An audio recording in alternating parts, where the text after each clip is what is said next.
Good guys, you might Aries Tao here. Today we are going to look into V1 combined with other lights. V1 is on-camera flash. There are a couple ways of using it. Of course, you can use it as an on-camera flash straight away. Most of the time, you can get away with TTL. If the distance is a bit too far, then sometimes manual works better.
So the on-camera flash has been popularized for the last couple of years. If you look at those fashion magazines like, Gucci or Miu Miu, the on-camera flash has been there in the campaign. We're going to do a couple of on-camera flashes here.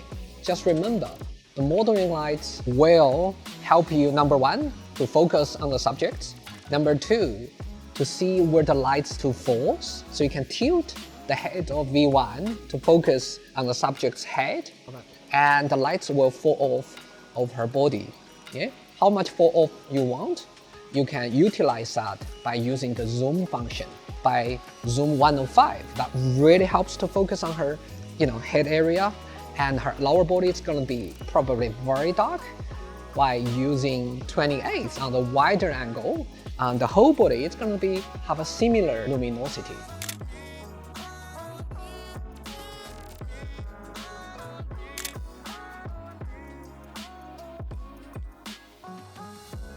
I would usually keep my modeling lights between 0 to 5, so it's bright enough for the camera to focus, but it's not strong enough to affect your flash. I hope that makes sense.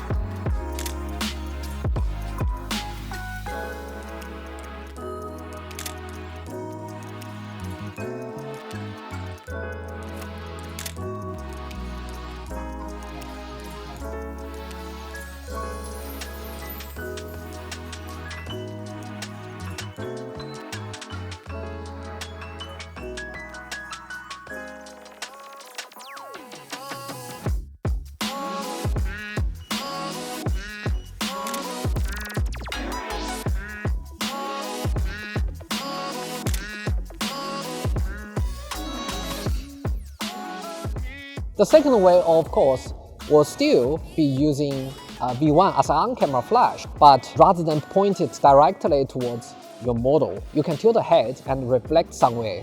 Most of the time, in the indoor, you can reflect it off the ceiling, or sometimes you can reflect off the wall. And here, because where I stand, I'm a bit too far from the wall in the back, I find reflected off the umbrella really help in this case. Most of the time, if I'm shooting half body or close-up, reflected off the umbrella works like a charm, and you don't need the stands.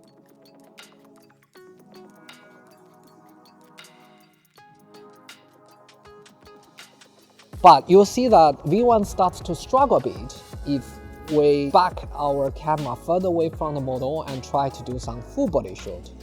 In that scenario, I find use off-camera flash works better to control the light direction as well as the power. The third way of using V1 is you can use V1 as both on-camera flash as well as a trigger to trigger the off-camera flash. You see with S200 on the top, it creates dimensions, it's beautiful lights. For my personal taste, the shadow is a bit too dark. When I add in V1, it lifts up the shadow details. In this particular scenario, it's almost like two harsh lights doing the clamshell, and even makes Janet, who's the model, her eyes pops even more.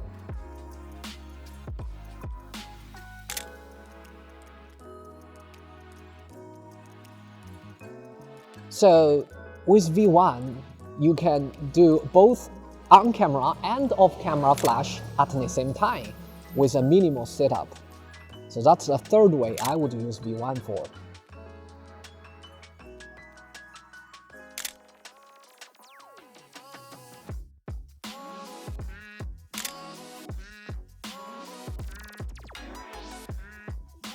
Indoor, you can bouncing off the ceiling, bouncing off the wall, but here you can see that the ceiling is pretty tall and dark. Bouncing off the wall, you can see it's kind of yellowish, dark stone wall. It's not really ideal. So I will do most of my shoot with on-camera flash point direct towards the model. Of course, you can combine that with other lights. Here I will just use S200 because it's such a small light, so it's not too intrusive, if that makes sense. It's growing 360 degrees. It's my favorite field lights for the indoor shots recently.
Okay, let's review what we did today. We can use V1 as an on-camera flash, point direct to the models. Make sure you use zoom functions. Modeling lights will help you in the darker environment.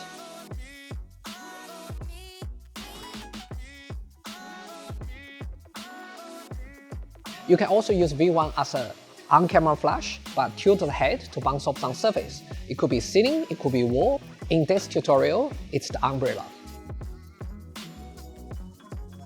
And third one, you can use V1 as an off-camera trigger to trigger S200 or trigger any Godox lights. The fourth, you can use V1 as on-camera flash combined with some off-camera flash to have a multiple light setup with a minimal effort.